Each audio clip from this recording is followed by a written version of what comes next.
প্রাণ প্রিয় আব্দুল্লাহপুরবাসী, নাটোরবাসী, জানতে চাচ্ছি আপনারা সকলে কেমন আছেন? আমাদেরকে ভালো রেখেছেন কে? যালিকাল কিতাবু লা রাইবা ফীহি হুদাল লিল মুত্তাকিন। This is the book. There is no doubt in it. It's a divine book from Almighty Allah to His Messenger Muhammad sallallahu alaihi wasallam for the every single mankind of the world. হাদা বায়ানুল লিন্নাস। আল্লাহ বলেন, কে হিন্দু, কে মুসলিম, কে খ্রিস্টান, doesn't matter to Almighty আল্লাহ। আল্লাহর কাছে মুখ্য কোনো বিষয় নয়। তুমি মানুষ কিনা আল্লাহ দেখবেন সেটা। যদি মানুষ পদবাচ্যে বিবেচিত হও, এ কোরআন তোমাকে হেদায়েত দিয়ে জান্নাতে নিয়ে যাবে। সুবহানাল্লাহ। এজন্য কোরআন থেকে আমরা কিছু সময় আমাদের পাথেয় হিসেবে শুনবো, সর্বোপরি মানার নিয়ত করব। সামি'না ওয়া আতা'না আমাদের খাসলাত, আমাদের চরিত্র হবে শুনবো যেটা, মানবো সেটা। হিম্মত নিয়ে বলুন ইনশাআল্লাহ। আসুন আপনাদের মনোযোগটা আরেকটু আমার দিকে বাড়িয়ে সরাসরি কোরআন থেকে আলোচনা শুরু করব। আমি বলবো লিল্লাহে তাকবীর, আপনারা সমন্বিত কণ্ঠকে উঁচু করে বলবেন আল্লাহু আকবার। পারা যাবে ভাইরা? বলুন তো লিল্লাহে তাকবীর। আপনাদের এলাকায় মা বোন আছে, মহিলা আছে না? দুইটা মহিলার যদি ঝগড়া লাগে এর চাইতে জোরে আওয়াজ হয়। আপনারা সবাই পুরুষ মানুষ, তাও দাগরা যুবকরা এখানে অনেক আছে। আপনাদের আওয়াজ যদি এই হয় তাহলে মা বোনেরা বগল বাজাবে, বলবে দেখ আমাদের ঝগড়ার সাথেও পুরুষরা পারে না। কথা কন ঠিক কি না? একটু আওয়াজ দিয়ে পুরুষের মতো পুরুষোচিত কণ্ঠে লিল্লাহে তাকবীর। একটু হইছে, আরেকটু হওয়া দরকার।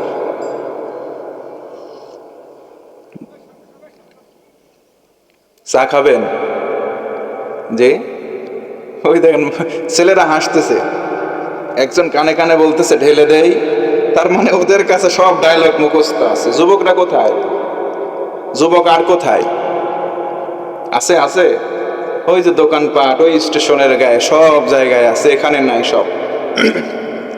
মাহফিল যখন সাজানো হয় আগেই হ্যালো করে বলে দিয়েছে, ডার্লিং তোমার এলাকায় মাহফিল হচ্ছে, আমি আসছি তোমার জন্য ফুচকা কিনছি, ওই গাছতলা স্টেশনের সাইডে একটু দাঁড়ায় আছে, আসো, একটু নিবেদন করার দরকার ভালোবাসা। মেয়ে বলতেছে তোর পাগল হয় নাকি, ফুচকা কিনছো কেন? সাথে জিলাপি না কিনলে তোমার সঙ্গে দেখাই নাই। ফুচকা কিনছে, জিলাপি কিনছে, প্রেমের নিবেদন, এই রকম শয়তানি কর্মকাণ্ড আশপাশে দু একটা আছে না নাই? তাদের জন্য দোয়া করি, তারাও আমাদের ভাই, তারাও আমাদের ভগ্নী। আমরা জান্নাতে যাব, তারা জাহান্নামে যাবে, এটা হয় না। তাদের জন্য দোয়া করি, আল্লাহ তাদের সঠিক বুঝ দাও, পড়ে না আমিন। এই পরিবেশে এসে তারাও যেন কোরআন থেকে কিছু নির্যাস নিতে পারে, আল্লাহ তৌফিক দাও, আরেকবার পড়ে না আমিন। আমার যুবক ভাইরা কিন্তু এত খারাপ না, এরা এত খারাপ না। যতটুকুন খারাপ হয় মেয়েদের পাল্লায় পড়েই যুবকরা খারাপ হয়। রাস্তা দিয়ে যখন পুরুষ একা একা হেঁটে যায়, তিনটা চারটা মেয়ে যদি এক জায়গায় দাঁড়ায় থাকে, ওই ছেলেকে দেখে বলে, এ যুবক বেশি ভাব নিবা না, হাতটা ধরো না, কেন চোখের ভাষা বোঝো না। আগের জামানায় ছেলেরাই প্রিজিং করতো মেয়েদেরকে। ইন রিসেন্ট টাইম জামানা পাল্টে গেছে, এখন মেয়েরাই প্রিজিং করে ছেলেদেরকে। কথা বলেন ঠিক কিনা? ছেলেও চালাক, কিছু দূর গিয়ে বলে, তুই চা থাকিস কেন, কি কবি ক, তুই কইলেই তো। আমি সব মুখস্থ এদের দেখছেন।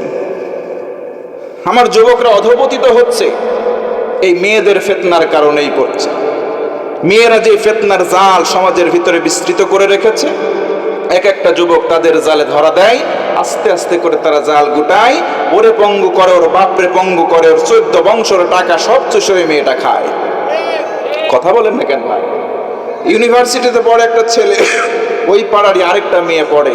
ছেলে প্রতি মাসে মাসে বাপের থেকে টাকা নেয়, মেয়ে আরো টাকা বাড়িতে পাঠায়।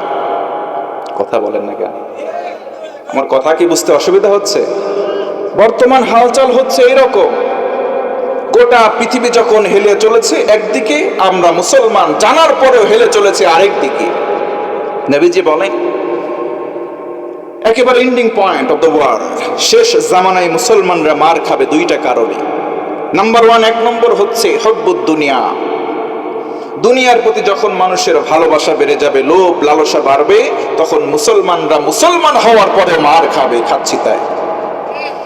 2 নম্বর ওয়া কারাহিয়াতুল মাউত, যখন মুসলমানরা মৃত্যুকে অপছন্দ করবে, আল্লাহর জন্য নিজের জীবন উৎসর্গ করতে হয় মর্মে যখন জীবন থেকে সরে আসবে, মরাকে ভয় পাবে, তখন আল্লাহ রসুল বলেন এই সমস্ত মুসলমানরা নামধারী, তারা মার খাবে। বর্তমানে খাচ্ছি তাই, আওয়াজ দিয়ে কথা বলেন ঠিক কিনা? আমরা দোয়া করি সবার জন্য, কল্যাণের জন্য দোয়া করে। নবীজি বলেন আদ-দীন আন-নাসিহা, দিনটাই হচ্ছে অন্যের কল্যাণ কামনা করা। আমরা সবার জন্য কল্যাণ কামনা করি। আল্লাহ তাআলা আমাদের সকলকে কল্যাণের চাদরে বেষ্টন করো, করেন আল্লাহুম্মা আমিন। একটু মহাব্বতে তাকবীর দেন, লিল্লাহে তাকবীর, লিল্লাহে তাকবীর, লিল্লাহে তাকবীর। তাকবীর দিতে কোনো ভয় আছে? কোনো ডর, কোনো শঙ্কা? যেই জমিনে বসে আছে, জমিনটা কার? আমরা বসে আছি, আমরাও কার? জমিন আল্লাহ, আমরাও আল্লাহ। তাকবীর ধ্বনি যদি দিতে হয় দেব, একজনের আওয়াজ করে বলেন তিনি কে? মনে রাখবেন, মুসলমানের জমিন শাহজালালের জমিন, গৌর গোবিন্দের জমিন নয়। এই জমিন দাড়িওয়ালা টুপিওয়ালাদের জমিন, হিন্দু দাদা বাবুদের জমিন নয়। এই জমিনে আর কিছু থাকবে না। তাকবীর প্রারম্ভে ছিল, তাকবীর বর্তমানে আছে, এবং কথা বলেন ঠিক কিনা? তাকবীর দিতে দিতে বাঁচতে চাই, তাকবীর দিতে দিতে মরতে চাই। প্রারম্ভে দেখতে চাই কারা কারা রাজি আছেন, দুটো হাত তুলে আল্লাহর নামের স্লোগান দিয়ে দেখায়। আল্লাহ কবুল করো, পড়ে না আমি, আরো মহাব্বতে পড়ে না আমি। আমাদের জাতির পিতার নাম ইব্রাহিম, সকলে বলেন তো কি? ইব্রাহিম আলাইহিস সালাতু ওয়াস সালাম। ইব্রাহিম আলাইহিস সালাতু ওয়াস সালামকে আল্লাহ তাআলা দুনিয়াতে প্রেরণ করেছেন। পৃথিবীতে 2টা নবীর ব্যাপারে আল্লাহ বলেন উসওয়াতুন হাসানা। 2টা নবীর ব্যাপারে আল্লাহ বলেন এই 2টা নবীর জীবনের ভেতরে তোমাদের জন্য উত্তম আদর্শ লুকায়িত আছে। সুবহানাল্লাহ বলেন। 1 নম্বর হচ্ছে মুহাম্মদুর রাসূলুল্লাহ সাল্লাল্লাহু আলাইহি ওয়াসাল্লাম, আর দ্বিতীয় হচ্ছে নবী ইব্রাহিম খলিলুল্লাহ আলাইহিস সালাতু ওয়াস সালাম। পড়েন সুবহানাল্লাহ। এই 2টা নবীর ব্যাপারে আল্লাহ তাআলা উসওয়াতুন হাসানা শব্দ ব্যবহার করেছেন। নবী ইব্রাহিম আমাদেরকে যে শিক্ষা দিয়েছেন আলাইহিস সালাম, সেই শিক্ষাটা আমরা বাস্তবায়ন করব, কারণ আমরা তার সন্তান। কোনো সন্দেহ আছে? আমার বন্ধুগণ, মনোযোগ বাড়াতে হবে। আমরা সবাই ইব্রাহিমের সন্তান। ইব্রাহিম আলাইহিস সালাম দুনিয়াতে আগমন করে পরীক্ষা দিয়েছেন। জীবনের রন্ধ্রে রন্ধ্রে পরীক্ষা রয়েছে, জীবনের আনাচে কানাচে পরীক্ষা। ইব্রাহিম নবী পরীক্ষা দিয়েছেন, আমরা তার সন্তান, আমরাও পরীক্ষা দেব। কথা বলেন ঠিক কিনা? ইব্রাহিম নবী পরীক্ষা দিয়েছেন 10টি। এই 10টি পরীক্ষা আমাদের জীবনেও যদি আসে, আমরা দেওয়ার জন্য সচেষ্ট হব। আল্লাহ রাব্বুল আলামিন ইব্রাহিম নবীর পরীক্ষা কেমন করে নিলেন, একটা একটা করে 10টা পরীক্ষা আজকে জানার চেষ্টা করব। নাম্বার 1, 1 নম্বর পরীক্ষা হলো নিজের আকলের পরীক্ষা। তিনি যখন জন্মগ্রহণ করলেন, আল্লাহ রাব্বুল আলামিনকে তিনি প্রারম্ভে খুঁজে পান নাই। সর্বপ্রথমে তিনি রবকে খুঁজে পান নাই। জন্মগ্রহণ করার পর তিনি যখন কথা বলা শিখলেন, মায়ের কাছে জিজ্ঞেস করলেন, মা এটার নাম কি? মা বললেন এটা হলো গাছ, এই গাছের নাম অমুক, ওই গাছের নাম অমুক। আবার সন্তান তখন মাকে জিজ্ঞেস করলেন, মা বলো তো এই যে দেখা যায় হেঁটে হেঁটে যায়, এইগুলোর নাম কি? ইব্রাহিম নবীর মা তখন বলল, ও বাবা শোনো, এটার নাম হলো উট, এটার নাম দুম্বা, এটার নাম গরু। সকল পশুর নাম তিনি শিক্ষা দিলেন। জোরে বলুন সুবহানাল্লাহ। ইব্রাহিম নবী যখন সবগুলোর নাম ঠোঁটস্থ করে নিলেন, মায়ের কাছে প্রশ্ন, মা আমি জানতে চাই এই যে গাছপালা, এই যে বৃক্ষরাজির পাশাপাশি পশু প্রাণী, এইগুলোর মালিক, এইগুলোর রব কি? সর্বপ্রথম ছোট বাচ্চা, তার প্রশ্ন হলো এইগুলোর রব কে? সুবহানাল্লাহ পড়বেন না? ছোট্ট মানুষ যখন প্রশ্ন করে, ও আম্মা জান এইগুলোর মালিককে, এইগুলোর রবকে। মা হতভম্ব হয়, ডেকে বলে বাবা, এইগুলোর রব হলো তোমার বাবা আজর। জোরে বলি আল্লাহু আকবার। তোমার বাবা আজর এইগুলোর রব।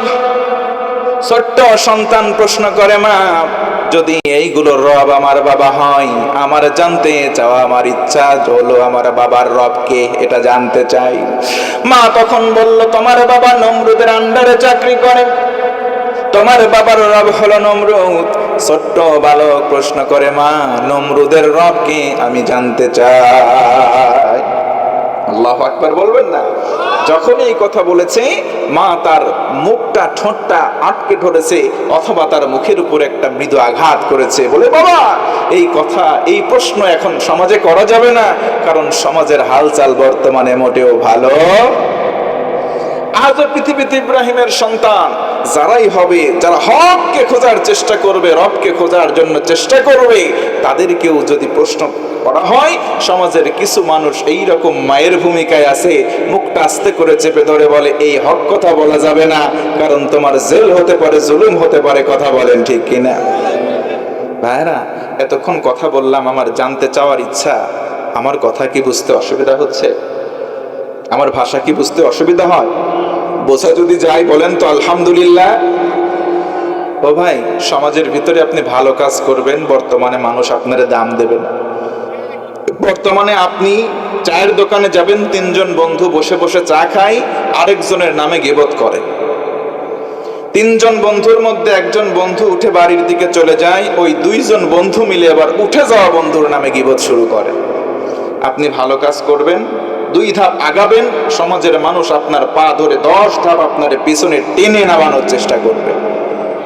আল্লাহ বলেন, ওয়ানুনাজ্জিলু মিনাল কুরআনি মা হুয়া শিফা। কোরআনে যা কিছু দিয়েছি সবকিছু তোমাদের জন্য আরোগ্যের মাধ্যম, তার মানে এইগুলো তোমাদের জন্য ঔষধ। জোরে বলুন সুবহানাল্লাহ।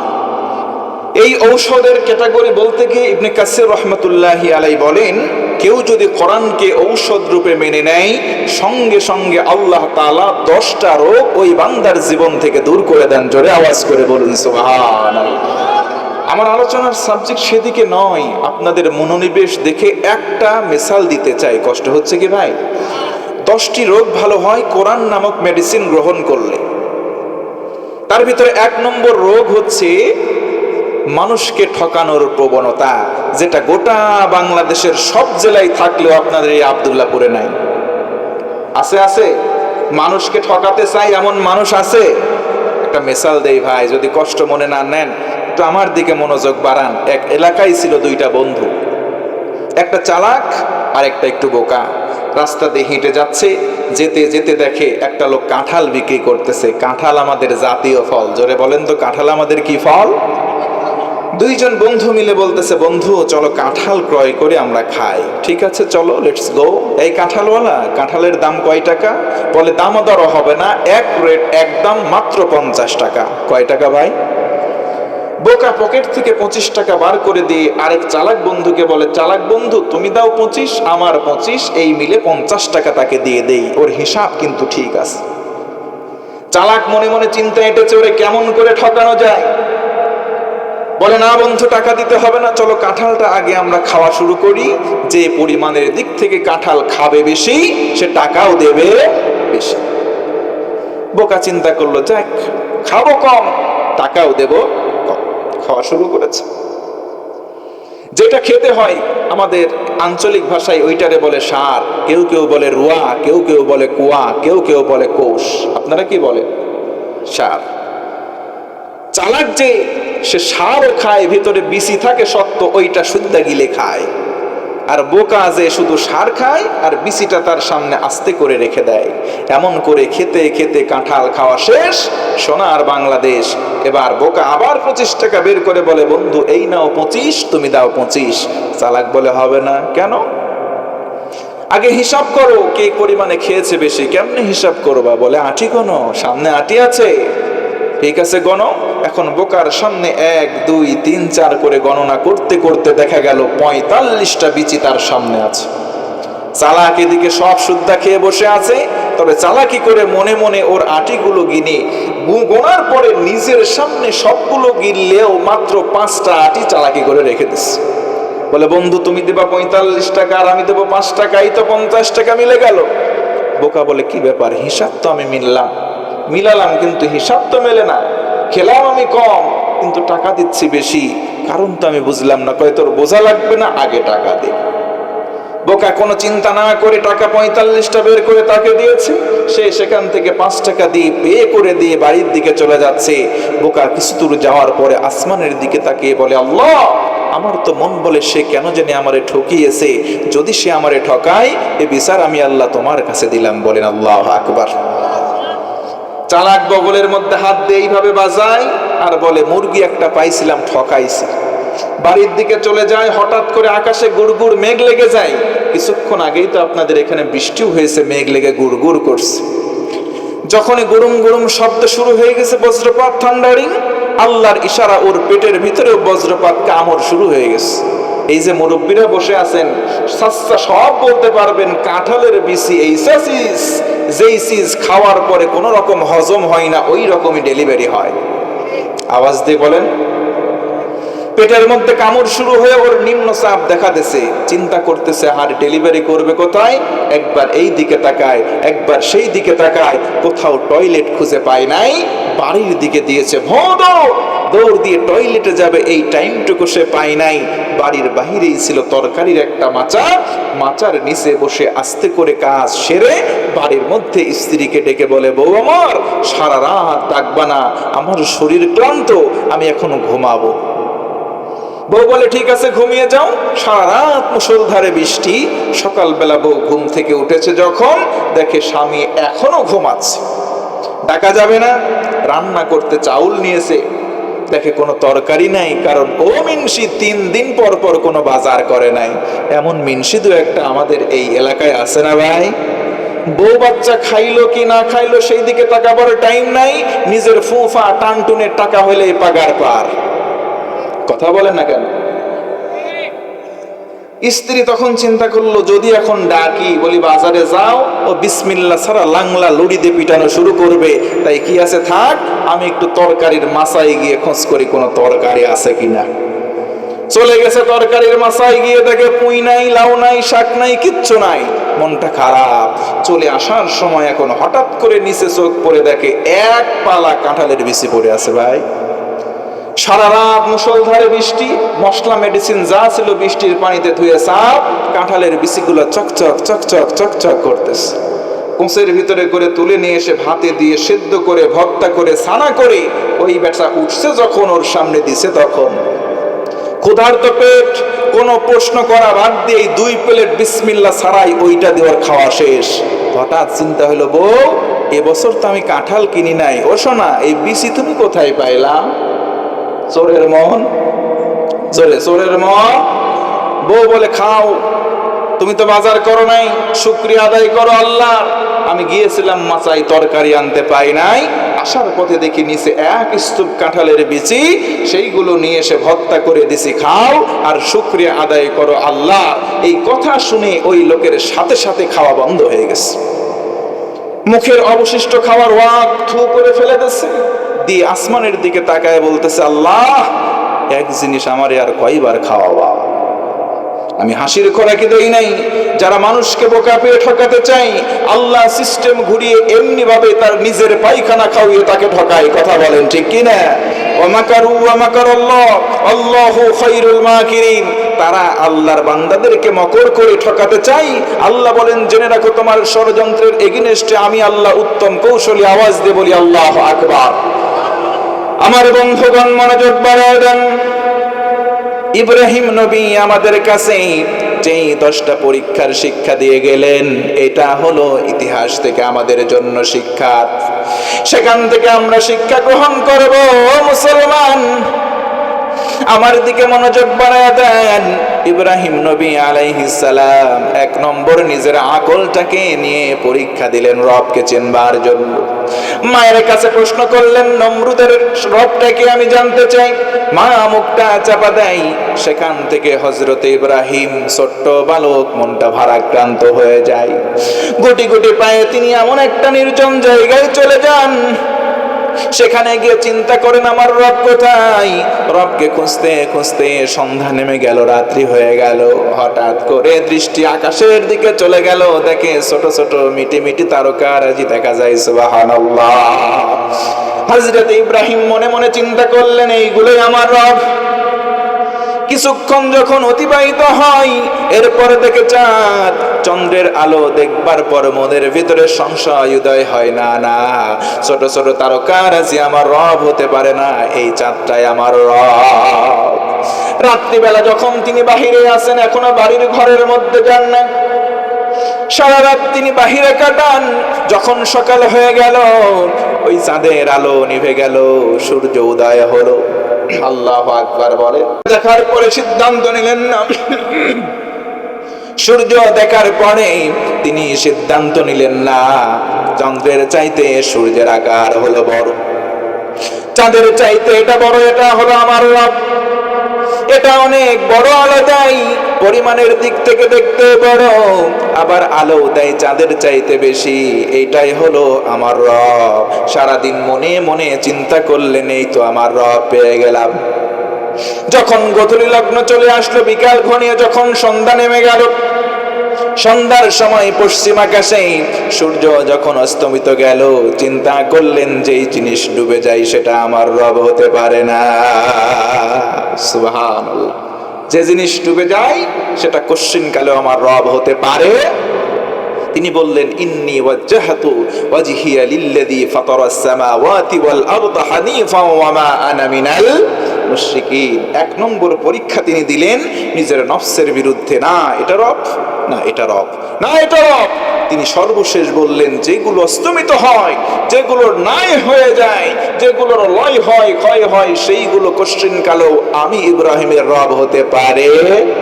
ভাইরা আমার, জানলে অবাক হবে, এই পৃথিবীতে আমরা যত নিয়ামত পেয়েছি, তার মধ্যে 3টা নিয়ামত আমরা না চাইতেই পেয়েছি। জোরে বলেন তো কয়টা? আর একটু আওয়াজ করে বলেন না কয়টা? আমার বন্ধুগণ মনোযোগ বাড়ায় দেন। তিনটা নিয়ামত না চাইতে আমরা লাভ করলাম। নাম্বার 1, 1 নম্বর, আমরা মানুষ হতে পেরেছি। আমরা কোনোদিন আল্লাহর কাছে বলি নাই, ও আল্লাহ আমাদেরকে হায়াত দাও, আমাদেরকে মানুষ বানাও। আল্লাহ খুশি হয়েছেন, না চাইতে আমাদেরকে হায়াত নামক দামি সম্পদ দিয়েছেন। পড়ি সুবহানাল্লাহ। আল্লাহ রাব্বুল আলামিন বলেন, হাল আতা আলাল ইনসানি হিনুম মিনাদ দাহরি লাম ইয়াকুন শাইআম মাযকুরা। আল্লাহ রাব্বুল আলামিন বলেন, ও গোলাম, আমি তোমাকে হায়াত নামক সম্পদ দিলাম, তুমি তোমার অতীতের দিকে তাকাও, উল্লেখ করার মতো কোনো পরিচয়, কোনো নাম, কোনো গন্ধ তোমার ছিল না। আমি আল্লাহ তোমারে হায়াত দিলাম, শুধু তাই নয়, সৃষ্টির মধ্যে সেরা মাখলুকাত বানালাম। জোরে বলুন সুবহানাল্লাহ। এই যে 1 নম্বর নিয়ামত, আমরা হায়াত চাই নাই কোনোদিন, কিন্তু আল্লাহ মেহেরবান আমাদেরকে হায়াত দিলেন। 2 নম্বর নিয়ামত হলো, আমরা কোনোদিন আল্লাহর কাছে বলি নাই আল্লাহ আমরা নবীজির উম্মত হতে চাই। আমার আল্লাহ আমাদেরকে উম্মত বানালেন। ও মুসলমান, অনেক নবী পর্যন্ত আল্লাহর কাছে দোয়া করে করে এটা পাই নাই। আমরা না চেয়ে আল্লাহর কাছ থেকেই উম্মত হতে পারার সৌভাগ্য পেয়েছি। এটা হলো দামি দৌলত, বিশ্ব নবীর উম্মত হতে পেরেছি। 3 নম্বর, ও মুসলমান, দামি সম্পদ নাম হলো ঈমান। কোনদিন আল্লাহর কাছে বলি নাই, আল্লাহ আমাদেরকে মুমিন বানাও, আমাদেরকে মুসলমান ঘরে জন্ম দাও। আল্লাহ রাব্বুল আলামিন আমাদেরকে হিন্দু খ্রিস্টান বানাতে পারতেন, আল্লাহ আমাদের তা করেন নাই। মহাব্বতের চাদরে বেষ্টন করলেন, আমাদের সকলকে ঈমান নামক দামি সম্পদ দান করলেন। ও ভাইরা, আওয়াজ দিয়ে বলেন তো, মুমিন হতে পেরে আমরা সবাই খুশি না বেজার? আল্লাহ রাব্বুল আলামিন বলেন, আল্লাহু ওয়ালিয়ুল্লাযীনা আমানু ইউখরিজুহুম মিনাজ যুলুমাতি ইলান নূর।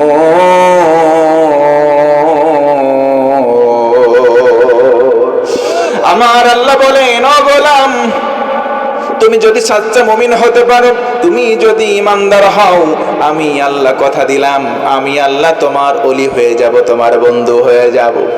আমরা যদি প্রশ্ন করি, আল্লাহ তুমি যদি আমাদের ওলি হয়ে যাও, আমরা ইমান না হয় আনলাম, এখন আমাদের উপকার কি?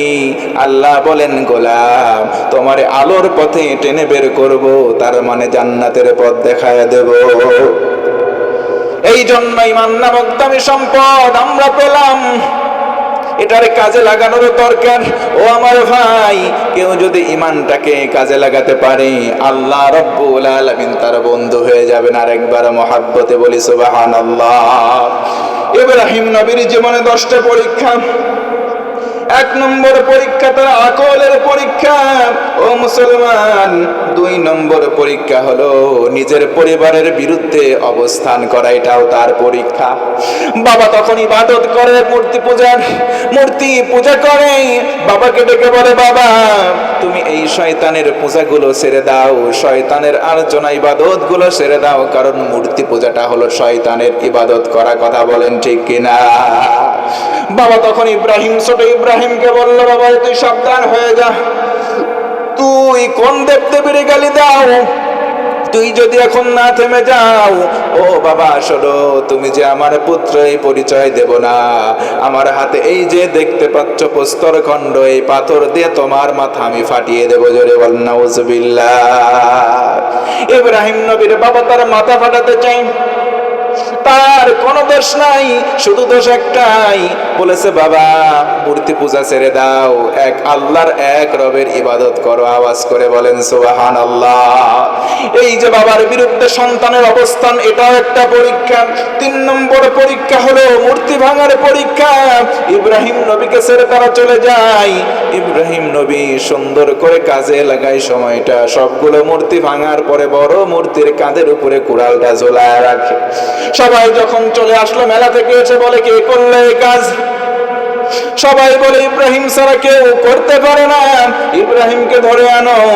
ইব্রাহিমকে ধরে আনার পরে বলে, ইব্রাহিম বলো তো এই মূর্তিগুলারে কে তছনছ করে ভাঙাভাঙি করলো? ইব্রাহিম নবী সরাসরি উত্তর দেন নাই।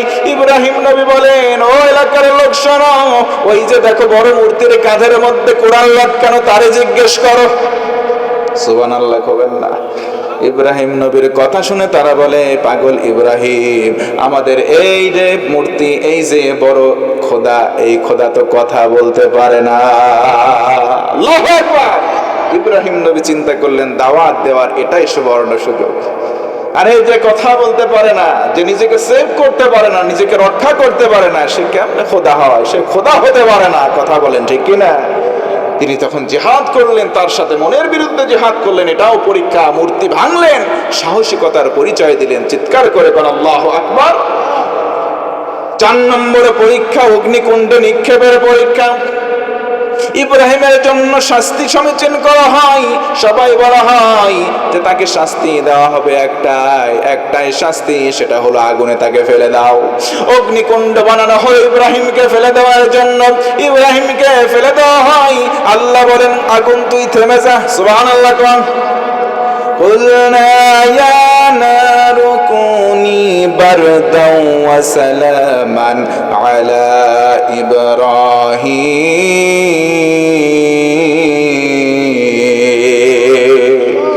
আল্লাহ বলেন, এই আগুন তুই ঠান্ডা হ আমার ইব্রাহিমের জন্য। কেমন ঠান্ডা? একেবারে বেশিও না, আবার এমনও গরম থাকিস না যাতে ইব্রাহিমের কষ্ট হয়, নাতিশীতোষ্ণ হয়ে যা, না বেশি শীত না বেশি গরম। সুবহানাল্লাহ। ইব্রাহিম নবীর জীবনের 5ম পরীক্ষা হলো হিজরত করা, নিজের জায়গা ছেড়ে অন্য জায়গায় চলে যাওয়া। এটাও ছিল তার জীবনের জন্য পরীক্ষা। 6 নম্বর পরীক্ষা হলো তার কোনো সন্তান নাই, লম্বা সময় অতিবাহিত হয়, লম্বা সময় হয়েছে কিন্তু সন্তান আল্লাহ দেয় না। ও আমার ভাইরা বলেন তো, সন্তান দেওয়ার মালিক কে? একটু মহব্বতে বলেন কে?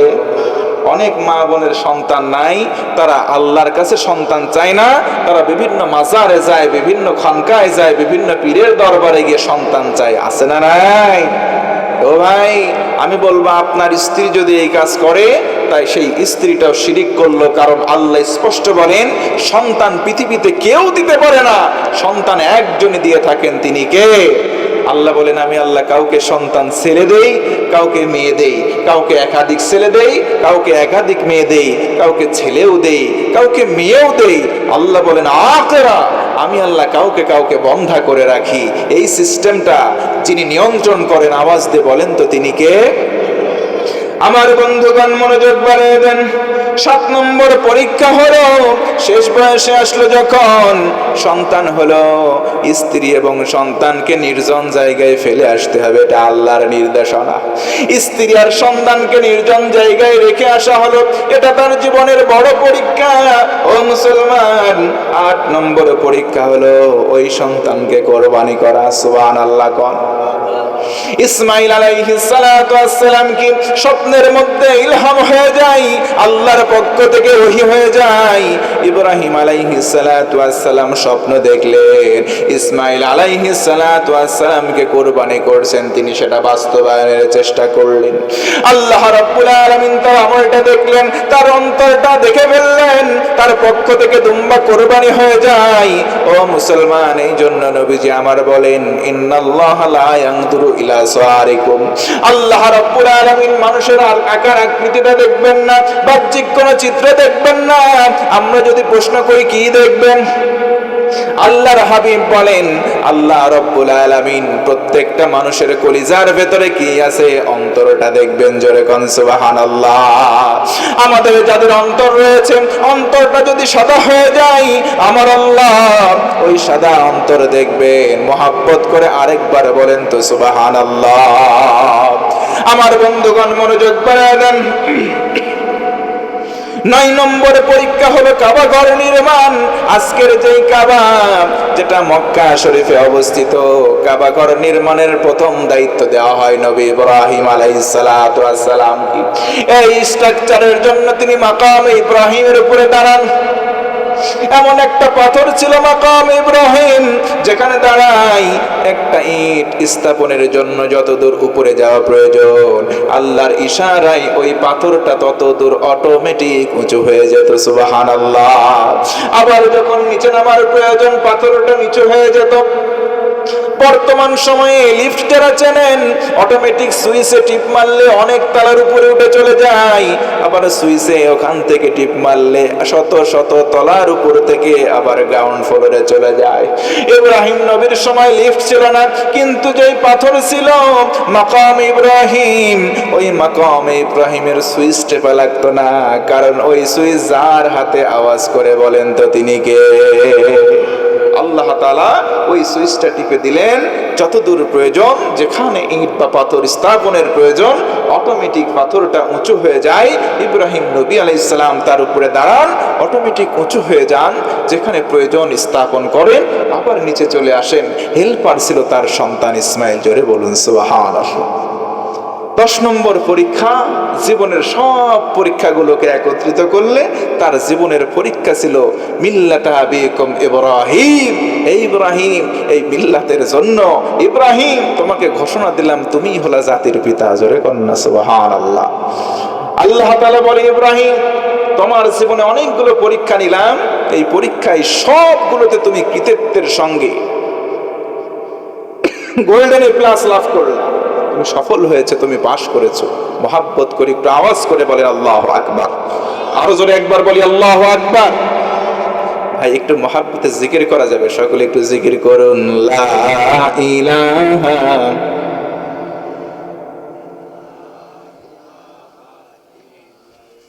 মহব্বতে লা ইলাহা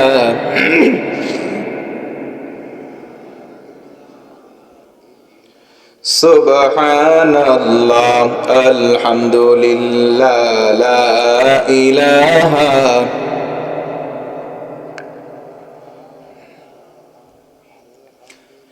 জোরে লা ইলাহা ইল্লাল্লাহ, জোরে লা ইলাহা সুবহানাল্লাহ।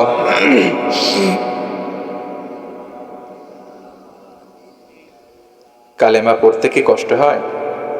আওয়াজ দিয়ে বলেন, কষ্ট হয়? আচ্ছা ভাই, এই কালেমার দাম আছে না?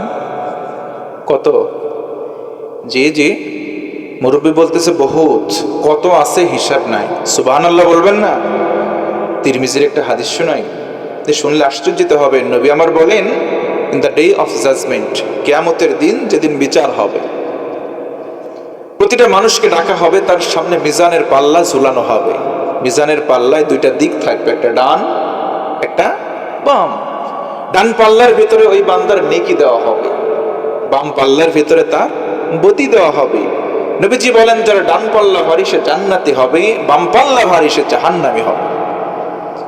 নবীজি বলেন, প্রতিটা মানুষকে ফরদা একা একা ডাকা হবে। একটা মানুষকে ডাকার পরে তার মিজানের পাল্লা, তার গুনাহের পাল্লা, বাম পাল্লার ভিতরে একটা দুইটা তিনটা করতে করতে 99টা খাতা দেওয়া হবে। প্রতিটা খাতার ভিতরে শুধু গোনা আছে, নেকের পাল্লায় কিচ্ছু নাই। নবীজি বলেন, এক একটা খাতা এত মোটা, মাদ্দাল বাসর, চোখ দিয়ে যত দূর দেখা যায় এত মোটা মোটা এক একটা খাতা। আল্লাহু আকবার বলবেন না? লোকটা চিন্তা করবে, আশ্চর্যিত হয়ে চিন্তা করবে, মনে মনে বলবে, আজকের দিনে বিন্দু পরিমাণ আমার সওয়াব নাই, জাহান্নামে যাওয়া ছাড়া আমার কোনো উপায়। আল্লাহর পক্ষ থেকে সেদিন অটোমেটিক ঘোষণা হবে, আজকের দিনটা এমন দিন, এই দিনে বিন্দু পরিমাণ জুলুম আমি আল্লাহ কোনো বান্দা বান্দির প্রতি করব না। সুবহানাল্লাহ।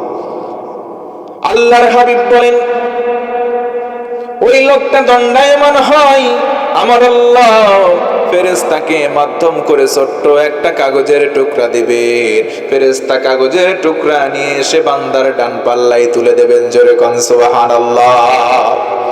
তাজ্জাবা ফুলানান, লোকটা আশ্চর্যিত হয়ে যায়। কারণ কি? ও মুসলমান, ডান পাল্লার মধ্যে কিছু নাই, বাম পাল্লার মধ্যে 99টা মোটা মোটা খাতা। ডান পাল্লায় ছোট কাগজের টুকরা দেওয়ার সাথে সাথে নেকের পাল্লাটা ভারী হয়ে যায়।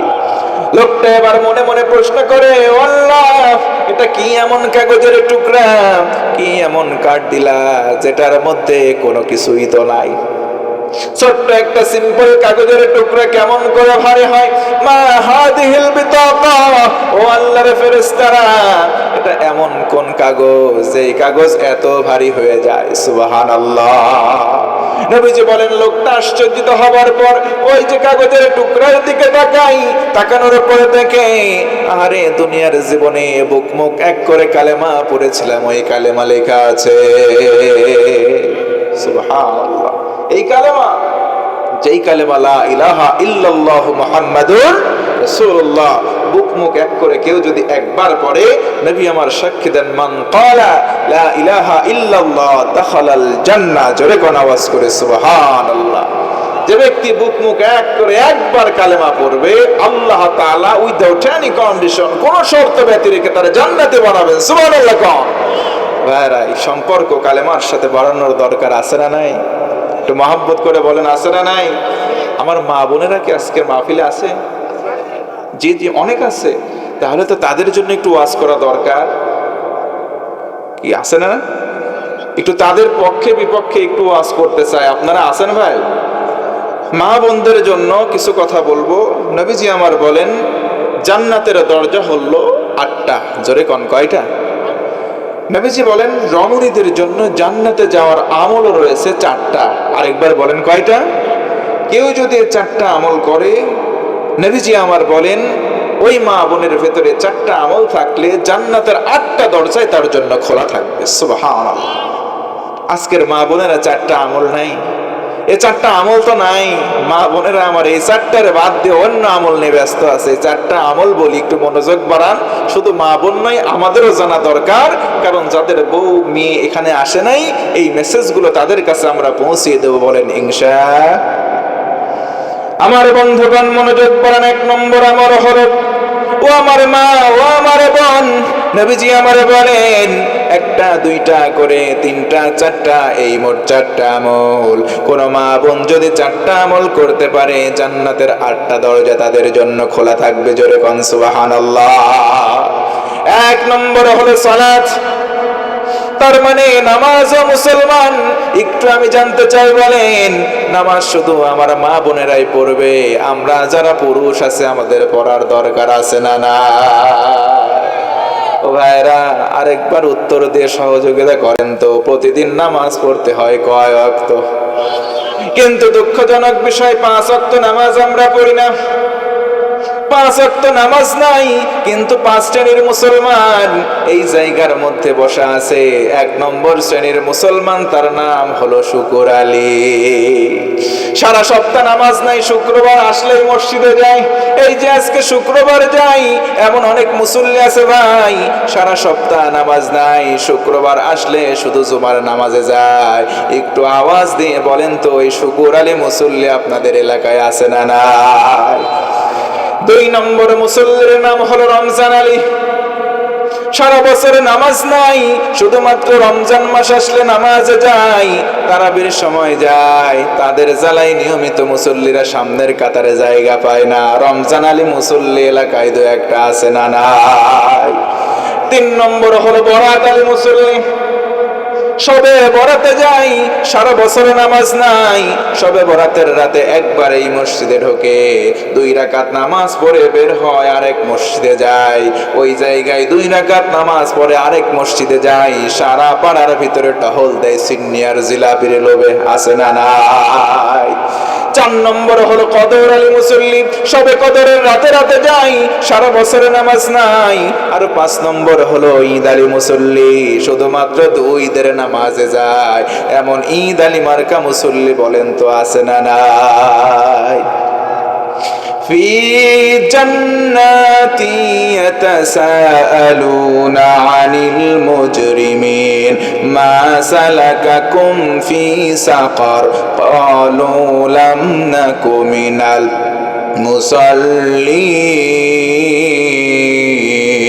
المصلين আল্লাহ রাব্বুল আলামিন বলেন, বান্দারে, জান্নাতীরা জান্নাতে চলে যায়, জাহান্নামীরা জাহান্নামে যায়। এবার জান্নাতীরা জাহান্নামের কিনারে এসে দেখবে ওই যে আমার পরিচিত ভাই জাহান্নামী, ডেকে ডেকে বলবে, ভাই তুমি জাহান্নামে কেন আসলা? এই সাকর নামক জাহান্নামে কেন আসলা? তারা বলবে, লাম নাকু মিনাল মুসাল্লিন, দুনিয়াতে আমরা নামাজ পড়ি নাই, এই কারণে জাহান্নামে আসলাম। মহব্বত করে ভাইরা বলেন তো, জান্নাতী আর জাহান্নামী 2 দল কি সমান হতে পারে? জোরে বলেন, পারে? لا يستوي أصحاب النار وأصحاب الجنة أصحاب الجنة هم الفائزون।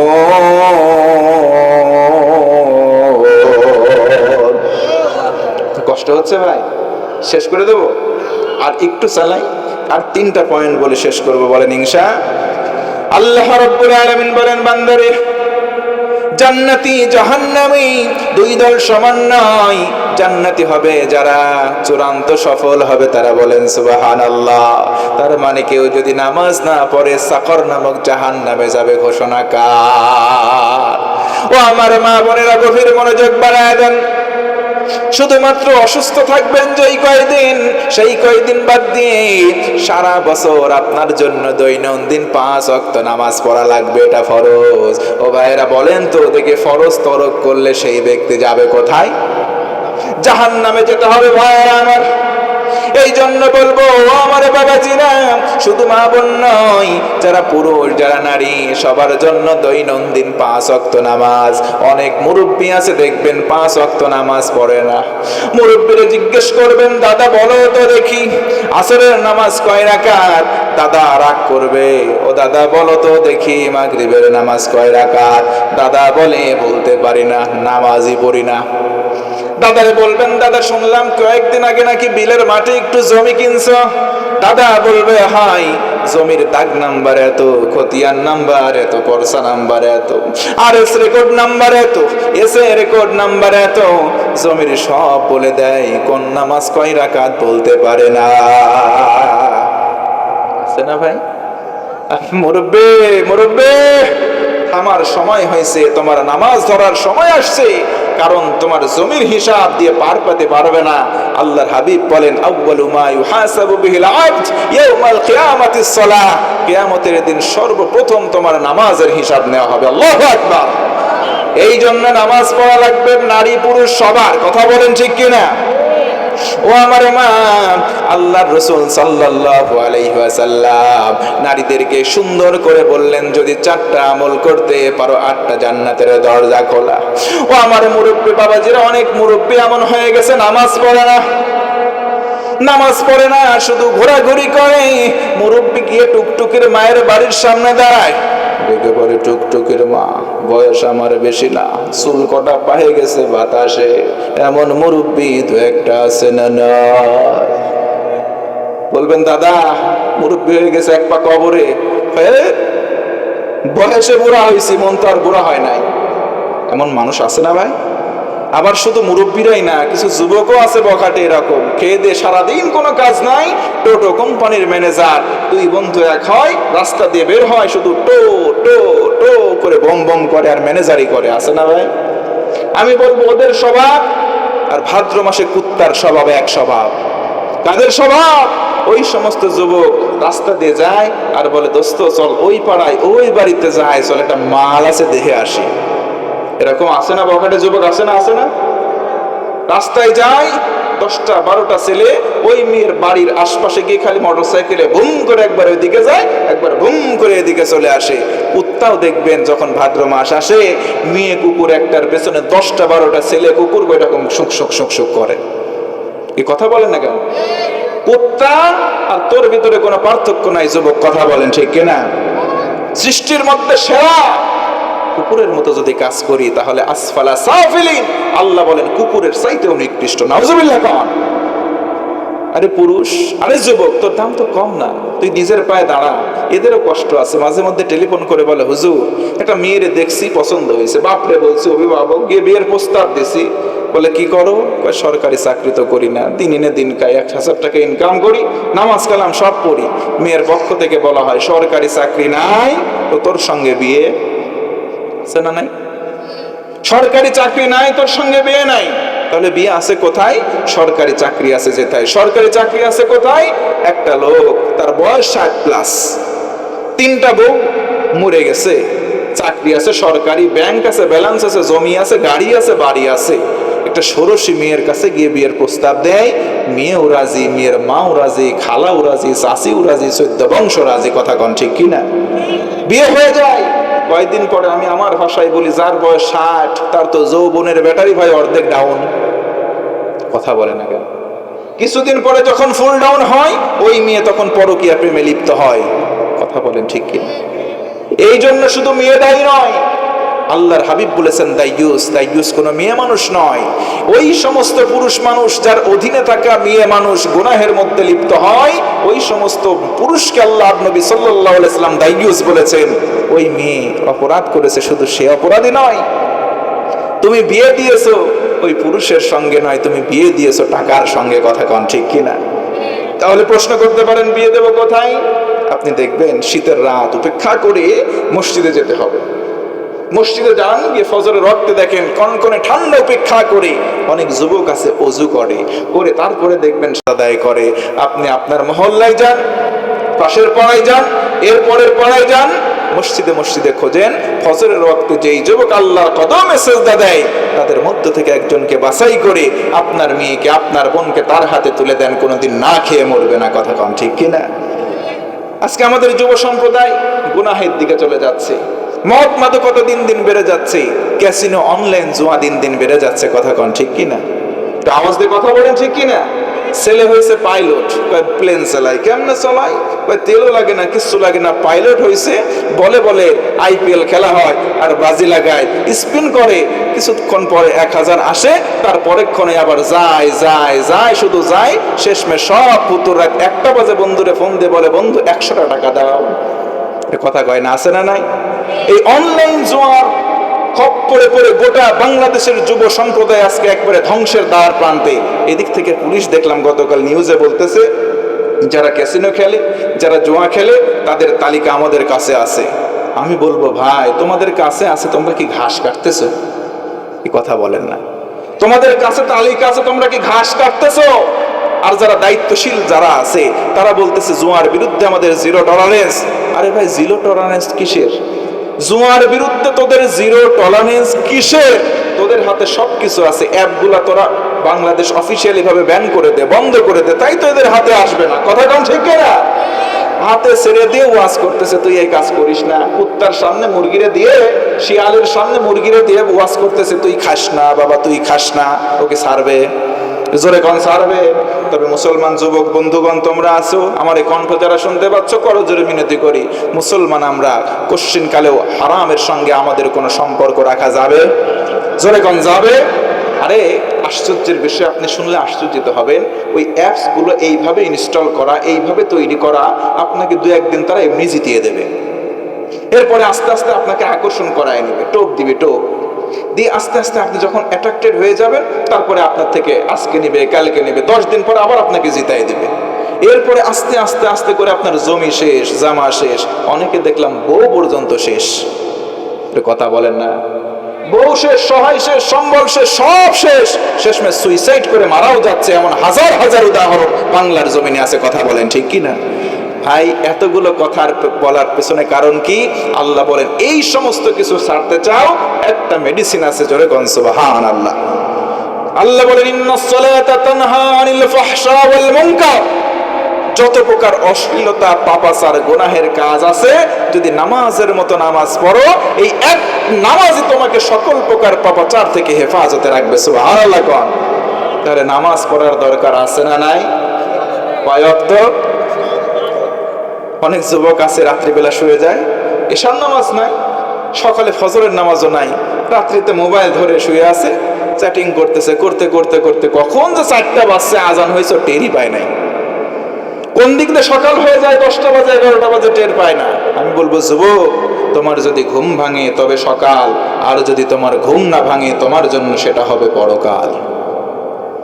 কেমন করে ঘুমাও তুমি, কেমন করে ঘুমাও তুমি, ফজর করে কাজা, এমন তো হতে পারে জোহরে জানাজা তোমার, এমন তো হতে পারে জোহরে জানাজা। ও আমার মা, ও আমার বোন, 1 নম্বর আমল হলো নামাজ, 2 নম্বর হলো রমজান মাসে রোজা পালন। রমজান মাসে অসুস্থ যেই কয়দিন থাকবেন, সেই কয়দিন বাদে পূর্ণ মাস রোজা রাখা হলো আপনার জন্য আবশ্যিক ফরজ। আপনি যদি এই রোজার মাসের সিয়াম পালন করতে পারেন, নবীজি বলেন 2টা আমল হয়, 1 নম্বর নামাজ, 2 নম্বর রোজা, 3 নম্বর হলো ফরজ পর্দা। ও ভাইরা, ফরজ পর্দা আজকের সমাজে একেবারে নাই। কথা কোন ঠিক কিনা? পর্দার বালা নাই। পর্দা আছে কোথায়? বাড়ির দরজায় আর বাড়ির জানালায়। মেয়ে মানুষ এমন এমন শাড়ি পরে, ওইগুলো শাড়ি না, ওইগুলোর মশারি বললেও গোনা হবে না। কথা বলেন ঠিক কিনা? এমন এমন পোশাক আশাক পরে, কোন জায়গায় কি আছে সব কিছু ভেসে থাকে। এটা কথা বলেন না ভাই? এমন এমন কিছু স্বামী আছে, ওইগুলো স্বামী না, ওইগুলো ডুপ্লিকেট, ওইগুলো হিজড়া বললেও গোনা হবে না। বউরে পেছনে সাজায় গুজায় নেয়, মোটরসাইকেলে যায়, মোড়ে মোড়ে যায়, দোকানপাট যেখানে আছে ওই জায়গায় যে ভুম ভুম জোরে জোরে বাড়ায়, দোকানপাটের লোকজন ও দৃষ্টি আকর্ষণ করে, তাকাও দেখো আমার পিছনে আমারও একটা মাল আছে দেখো। এমন মানুষ আছে না ভাই? পর্দার বলা নাই। মেয়েরে বলে হুজুর আমার মেয়ের জন্য দোয়া করেন, আমার মেয়ে পর্দায় আছে। কি রে, হুজুরও দোয়া করতেছে, তো কই পর্দায় আছে? তোমার মেয়ে তো এই যে বেপর্দায়। বলছে হুজুর আমি তো এই পর্দার কথা কই নাই, আমার মেয়ে নাচের প্রোগ্রামে পর্দায় টেলিভিশনের আছে। সুবহানাল্লাহ, সুবহানাল্লাহ, নাউজুবিল্লাহ বলবেন না? মেয়ে পর্দায় আছে, আসল পর্দায় না, টেলিভিশনের পর্দায়। নাউজুবিল্লাহ বলবেন না? ওই মেয়েগুলো যে শোগুলো করলো, প্রোগ্রামগুলো করলো, এইগুলো হয় ইউটিউবে, না হয় চ্যানেল আর্কাইভে থেকে যাচ্ছে। ওই মেয়ে যখন মারা গেল ভাই, এইগুলো তো ওই কন্টেন্ট ক্রিয়েটররা ডিলিট করবে না, এইগুলো পরবর্তীতেও মানুষ দেখবে। আর কবরে বসে অটোমেটিক হয় বিকাশ, না হয় রকেট, না হয় নগদের মাধ্যমে গোনা যাবে। কি কথা বলেন না কেন? তাহলে যেই সমস্ত মা বোনেরা পর্দা করতেছেন না, বেপর্দায় চলেন, এমন করে চলেন শাড়ি পরে পেট বের হয়ে থাকে, শাড়ি পরে পিঠ বের হয়ে থাকে, দেখলে মনে হয় ফুটবলের মাঠ। আমার মুরব্বী এক দাদা ওয়াজ করতেছিলেন, বলে ও মা, তোমরা পিছনে পিঠটায় ফুটবলের মাঠ বানায় রাখবা, আর আমার যুবকরা যদি মেসি আর নেইমারের মতো একটু কিক মারতে যায় তাই এদের দোষ। কথা বলেন না ভাই, তোমরা মাঠ বানায় রাখবা, এরা কিক মারতে গেলে এদের দোষ। আবার বলে ঠিক, তার মানে মারার অভ্যাস আছে নাকি ভাই? না, তারা যা বানায় রাখে রাখুক, আমরা অন্তত কিক মারতে যাব, তাহলে কিন্তু ফেরেশতারা ওই জায়গায় বাঁশি নিয়ে দাঁড়ায় আছে, ফু দিয়ে সরাসরি লাল কার্ড দেখায় জাহান্নামে দেবে। কথা কন ঠিক কিনা? এই যে আসতেছে, আসার সময় দেখলাম অলরেডি পতাকা উঠে গেছে। বিশ্বকাপ খেলা কবে শুরু হবে দেখে আর্জেন্টিনা, ব্রাজিল আর জার্মানি, পতাকা অলরেডি সারা বাংলাদেশের বিভিন্ন জায়গায় উঠে গেছে। আমি বলি, যুবক, তুমি কোন মেসির ভক্ত? তুমি কোন নেইমারের ভক্ত যেই মেসি বিয়ে করার আগে 4টা সন্তানের বাপ হয়? যেই নেইমার বিয়ে করার আগে 5টা সন্তানের বাপ হয়? যাদের কোনো বউয়ের কোনো ঠিক থাকে না, যার গার্লফ্রেন্ডের সঙ্গে সন্তান ভূমিষ্ঠ করে, তার মানে জেনা করে, হারামের মধ্যে আছে সবগুলো হারামজাদা। কথা কন ঠিক কিনা? যার সন্তানের যে ব্যক্তি জন্ম দিতে পারে, মুসলমান যুবকদের কোশ্চিনকারে তারা আইডল হতে পারে না। আমাদের আইডল কারা? বর্তমানে কিছু কিছু প্রতিবন্ধী মানুষ আছে, তাদের আইডল এখন হয়েছে বাংলাদেশে হিরো আলম। কথা বলেন না কেন? তাদের আইডল হিরো আলম। আবার কিছুদিন পর পর দেখবেন তাদেরও দোষ নাই, আমরা মানুষরা তাদেরকে সম্মানের আসনে নিয়ে আসাই। কয়েকদিন আগে দেখলাম এক মাহফিলের প্রধান অতিথি বানাইছে চোর সিদ্দিক গাইবান্ধার। বলে চুরি করে খাইছি, ধরা ভুল হয়েছে, আমারে মাফ করে দেন। ওই সিদ্দিক চোরারে দেখলাম এক মাহফিলের অতিথি বানাইছে। নাউজুবিল্লাহ কবেন না? তাহলে ও কি নিজের যোগ্যতা বলে ওই জায়গায় গেছে, নাকি মানুষ আমরা ওই জায়গায় বসাইছি? ভাই আমি বলবো ভাই, ওর কোনো দোষ নাই। যেইগুলো কাজ মানুষ করছে মুসলমান, এইগুলোর মাথার মধ্যে ঘেলু নাই, সবগুলো আছে কুকুরের পায়খানা। কথা কন ঠিক কিনা? নবী সাল্লাল্লাহু আলাইহি ওয়াসাল্লাম বলেছেন, শেষ জামানায় অযোগ্য মানুষগুলো যোগ্যতার চেয়ারে বসবে। বর্তমান আমার মনে হয় সেই সময়টাই চলতেছে। অযোগ্য মানুষগুলো যোগ্যতার স্থান পাচ্ছে। এমন এমন ক্রিকেটার আছে, আমি নাম তাদের নিব না, এমন এমন ক্রিকেটার আছে তারা বেটিং জুয়ার অ্যাড প্রমোট করে, আবার তারা আবেগ ঘন স্ট্যাটাস দেয়, আমি মরলে ওই জায়গায় লিও না। নাউজুবিল্লাহ কবেন না? আবেগ দিয়ে বাংলাদেশের মানুষকে আর ভুলানো সম্ভব না, কারণ আমরা জাগ্রত মুসলমান, আমাদের কলিজার ভিতরে ন্যূনতম ঈমান এখনো জাগ্রত আছে। কথা বলেন ঠিক কিনা? আল্লাহ রাব্বুল আলামিন মা বোনদের জন্য 4টা আমল নবীজিকে মাধ্যম করে জানা দেন। জান্নাতের দরজা 8টায় খোলা হয়ে যাবে। 1 নম্বর নামাজ, 2 নম্বর হলো রমজানের রোজা, 3 নম্বর হলো ফরজ পর্দা, 4 নম্বর ও আমার মা ও আমার বোন, 4 নম্বর সর্বশেষ আমল হলো স্বামীর খেদমত করা। জোরে কান সুবহানাল্লাহ। স্বামীর খেদমত আজকে আমাদের বাংলাদেশে বউরা খুব করে। সুবহানাল্লাহ। আপত্তি কেন আপনাদের? আহা, দুঃখজনক সত্য কথা। বউকে যদি ক্লান্ত হয়ে বাইরে থেকে এসে বলেন, ও গো 1 গ্লাস পানি দাও, বউ বলবে, মিনসি ভক ভক করিস না, ওইটা গিলাস, ওইটা জগ, ওইটা কল, চাপ দে, তুই গিলাস তুই পানি খা, আমার আরেক গিলাস দে। কথা কন আছে না নাই? আপনি যদি বলেন এত বড় কথা তুই বললি, বউ বলবে, ঝাঁটা দেখছিস, মুতা ঝাঁটা, মিনসি পিটায় ধরে বাপের বাড়ি চলে যাবে। আমরা ভয়ে আছি ভাই, কিছু বলতে পারি না, বললে তো রান্না বন্ধ। খাদ্যমন্ত্রী চলে গেলে আমরা না খায় থাকবো। কথা কন ঠিক কিনা? অনেক পুরুষ আছে ভাই, হাসি আর যাই করি, অনেক পুরুষ এখানে এমন আছি, আমরা সমাজ ও লৌকিকতা লজ্জার ভয়ে সন্তানদের মুখের দিকে তাকায় সংসার কষ্ট করে, চোখ বন্ধ করে, কষ্ট স্বীকার করে করে যাচ্ছে। কথা বলেন ঠিক কিনা? অনেক পুরুষ এমন আছে, এমন ভাবে নির্যাতিত বউয়ের দ্বারা হচ্ছে। আজকে শুধুমাত্র মামলা দেওয়া হয় বাংলাদেশের নারী নির্যাতনের, পুরুষ নির্যাতনের কোনো মামলা নাই। নারী নির্যাতনের মামলার অধিকাংশ মিথ্যা জড়িত এসেছে, আর পুরুষ নির্যাতন এত পরিমাণে তারা আমাদেরকে মানসিকভাবে টর্চার করে, আমরা মামলা দেব দূরের কথা, কারোর কাছে কইলেও শরম লাগে। কথা কন ঠিক কিনা? এমন অনেকে আছে পাবলিক, বউয়ের কাছে এসে মায়ের খায়। আছে না নাই? কারা কারা আছেন দেখি তো। কয় হুজুর, ও কথা কি স্বীকার করা যায়? বউয়ের হাতে মায়ের খাইছে, ওই কথা কওয়া যাবে না। আমি বলি, মা নবীজি আমার বলেন, যে বউয়ের দ্বারা তার স্বামী মার খায়, সেই বউটা, সেই স্ত্রীটা কোশ্চিনকালে আল্লাহর জান্নাতে যেতে পারবে না। নাউজুবিল্লাহ পড়েন। আপনি যদি মেরে থাকেন আপনার স্বামীরে, আজকেই গিয়ে মাফ চেয়ে নেবেন, আপনারাও মাফ করে দেবেন ইনশাআল্লাহ করছেন। তার মানে মায়ের খেয়ে বসে আছেন ভাই। ওই আপনার অবস্থা হয়েছে কিরকম জানেন? এক এলাকায় রাজা বলতেছে, বউকে যে ভয় পায় না, আমি তাকে সোনার মালা পুরস্কার দেব। কষ্ট হচ্ছে আপনার? তো ঠিক আছে, তাহলে কি করা যায়?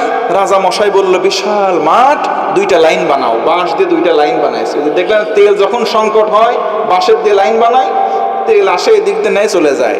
রাজা মশাই বলছে, এই লাইনে দাঁড়াবা বউকে ভয় পায় যারা তারা, আর এই লাইনে দাঁড়াবা তারা বউকে ভয় পায় না যারা তারা। সবাই এসে বউকে ভয় পায় ওই লাইনে দাঁড়াইছে। আপনারা কি বউরে ভয় পান? না, আপনার অবস্থা ওই রকম। দাঁড়া, সবাই এসে দাঁড়াইছে ওই লাইনে। সময় শেষের দিকে, আর মাত্র 1 মিনিট বা 2 মিনিট বাদ আছে। চিকন হ্যাংলা পাতলা একটা যুবক এসে দাঁড়াইছে ওই লাইনে, আর কেউ দাঁড়ায় না। রাজা বলল, বিনা প্রতিদ্বন্দ্বিতায়, বিনা বিচারে, বিনা হিসাবে তুই প্রথম স্থান অধিকার করছিস, আয় আমার দরবারে। উপরে তুলে এনেছে। রাজা সোনার মালা তারে পুরস্কার দিয়ে বলতেছে, উজির, ওরে নিয়ে চেয়ার দাও। রে, তুই তো প্রজা, তুই তোর বউরে ভয় পাস না। আমি রাজা, আমার বউরে আমি ভয় পাই। তোর কাছে কি কৌশল আছে একটু আমারে শিখানা ভাই। বলে, রাজা মশাই, খুব গোপন কথা গোপনে বলা লাগবে, এইগুলো লোকরে আপনি সরায় দেন, কানটা আমার মুখের কাছে আনেন, গোপনে গোপনে বলি। ফিসফিস কণ্ঠে বলতেছে, রাজা মশাই, আমি বাড়ি থেকে যখন বের হই, আমার বউ উঠান ঝাড়ু দিতেছিল। ওই ঝাঁটা উঁচু করে বলতেছে, ওই মিনসি দেখ, ঝাঁটা সালাম করে যা, যাচ্ছিস যা, সবাই যেই লাইনে দাঁড়াবে খবরদার তুই ওই লাইনে দাঁড়াবি না, যদি দাঁড়াস বাড়িতে আসলে ঝাঁটা পিটা। রাজা মশাই, আমি তো ভয়ে এই লাইনে দাঁড়াইছি। ধুর পাগল, তুই তো সবচাইতে বেশি তোর বউরে ভয় পাস। কথা কন ঠিক কিনা? যারা কইতেছেন বউরে ভয় পায় না, আমার মনে হয় তাদের অবস্থা ওই ওর মতো। আমরা দুঃখে কষ্টে শুধু স্বীকার করতে পারি না। ও মুসলমান, এমন বউয়ের দ্বারা নির্যাতিত পুরুষ আমাদের সমাজে 2-1টা আছে না নাই? কিন্তু বউকে ভালোবাসতে হবে ভাই। বউকে আমরা ভালোবাসবো তো ইনশাআল্লাহ? অনেকে বলতেছে ইনশাআল্লাহ, দেখে মনে হলো ওরা বিয়েই করে নাই। তার মানে নিজের বউ তো নাই, অন্যের বউ ভালোবাসবে। সমাজের ভিতরে নিজের বউ বাদ দিয়ে অন্যের বউ ভালোবাসা আছে না ভাই?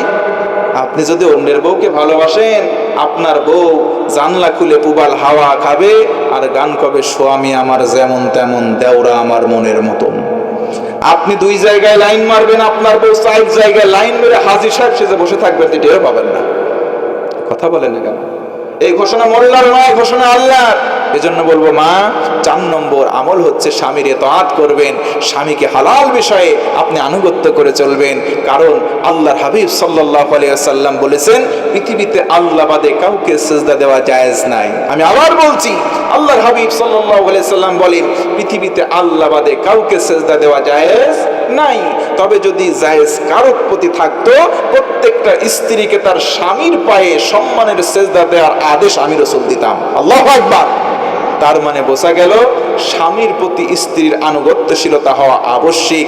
আল্লাহর হাবিব বলেন 4টা আমল। 1 নম্বর 5 ওয়াক্ত নামাজ, 2 নম্বর রমজান মাসের রোজা, 3 নম্বর ফরজ পর্দা, 4 নম্বর স্বামীর ইতাআত। ও আমার মা, ও আমার বোনেরা, যারা এই 4টি বিষয় শুনলেন, আজকে থেকে মনে মনে অন্তত নিয়ত করেন, এই 4টা আমল আর কোশ্চিনকালেও ছেড়ে দেব না। আমরাও আমার বউদেরকে ভালোবাসবো, তাদের থেকে আমরাও ভালোবাসা নেব। একটু হিম্মত নিয়ে বলেন ইনশাআল্লাহ। একদিন সবাই আমরা এই দুনিয়ার মোহমায়া ছেড়ে বিদায় নেব, কোনো সন্দেহ আছে? জোরে বলেন, সন্দেহ আছে? তো ওই যে চলে যাওয়ার আগে যদি আমাদের জীবনটা ভাই সাজাতে হয়, তাহলে এই সাজানোর জন্য একটা অথেন্টিক কিতাবই যথেষ্ট। আল্লাহ বলেন, হাদা বায়ানুল লিন্নাস, সেটার নাম হলো হেদায়েতের মাধ্যম, সেটা হলো আল্লাহর বক্তৃতা, সেটার নাম হলো কোরআন। জোরে কোন সুবহানাল্লাহ। আমার মা বোনেরা, আমার বাবাজিরা, মনোযোগ বাড়ান। একদম শেষের দিকে আসলাম। তাফসীর ফি জিলালিল কোরআন, আল্লামা সাইয়্যিদ কুতুব শহীদ রাহমাতুল্লাহি আলাইহি বলেন, তাফসীরের মুকদ্দমা অংশের মধ্যে উল্লেখ করেন, কেউ যদি কোরআন মানে, যদি এই কথা বলে স্বীকারোক্তি দেয় আমি কোরআন পড়ব, কোরআন বুঝবো, কোরআন দিয়ে জীবন গড়ব, আল্লাহ রব্বুল আলামিন সঙ্গে সঙ্গে 3টা পুরস্কার তারে দান করবেন। জোরে কোন সুবহানাল্লাহ। 3টা পুরস্কারের 1 নম্বর পুরস্কার হলো তারফা'উর রহমাত। কেউ যদি কোরআন মানে, ও আমার ভাই, আল্লাহ রব্বুল আলামিন নিজেই তার সম্মান বাড়িয়ে দেন। জোরে বলেন সুবহানাল্লাহ।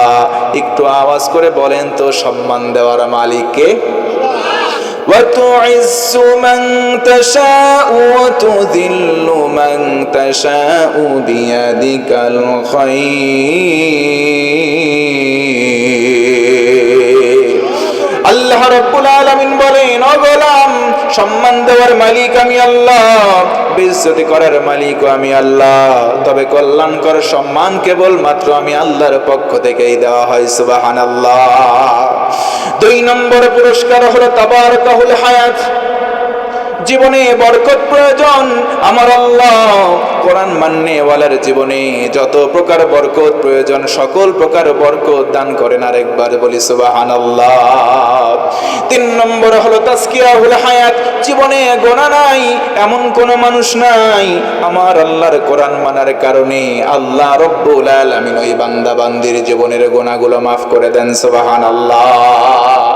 এই জন্য তওবা করতে হবে। তওবার মতো তওবা কারো যদি নসিবে হয়ে যায়, আমার আল্লাহ বলেন, গোলাম পেছনের জীবনে যত গুনাহ আছে সব গুনাহগুলো আমি আল্লাহ নেকি বানায় দেব। মান তাবা ওয়া আমানা ওয়া আমিলা আমালান সালিহান ফাউলাইক ইউবাদদিলুল্লাহু সাইয়্যাতিহিম হাসানাত। আল্লাহ রাব্বুল আলামিন বলেন, বান্দারে জীবনের যত গুনাহ করেছো যদি তওবার মতো তওবা করো, পেছনের জীবনের সকল গুনাহ আমি আল্লাহ রাব্বুল আলামিন বদল করে নেকি বানায় দেব। আওয়াজ দিয়ে বলুন সুবহানাল্লাহ। এই জন্য মাহফিল থেকে তওবা করে আমরা ফিরতে চাই, বলেন ইনশাআল্লাহ। বলেন আস্তাগফিরুল্লাহ রাব্বি মিন কুল্লি যামবিন ওয়া আতুবু ইলাইহি লা হাওলা ওয়ালা কুওয়াতা ইল্লা বিল্লাহিল আলিয়্যিল আযীম। আল্লাহ তাআলার কওল হচ্ছে, আল্লাহ যা বলেছেন সত্য বলেছেন। নবী আকরাম সাল্লাল্লাহু আলাইহি ওয়াসাল্লাম বলেন, মান ক্বালা বিহি সাদাকা। কোরআন দিয়ে যারা কথা বলবে কোরআনের কথাগুলোই সত্য কথা। সুবহানাল্লাহ। ভাইরা আমার, নবীজি যেটা বলেছেন সেটাও আল্লাহর কথা। ওয়ামা ইয়ানতিকু আনিল হাওয়া ইন হুয়া ইল্লা ওয়াহয়ুন ইউহা। আল্লাহ তাআলার পক্ষ থেকে ওহী করা হয়। এরপরে নবীজি আমার বলেন, যারা মসজিদ, আল্লাহর ঘর মসজিদ নির্মাণের কাজে নিজেকে সহযোগিতামূলক আল্লাহর পক্ষ থেকে যে মসজিদের জায়গায় যদি নিজেকে অন্তর্ভুক্ত করে সহযোগিতা করে, মান বানা লিল্লাহি মাসজিদান বানাল্লাহু লাহু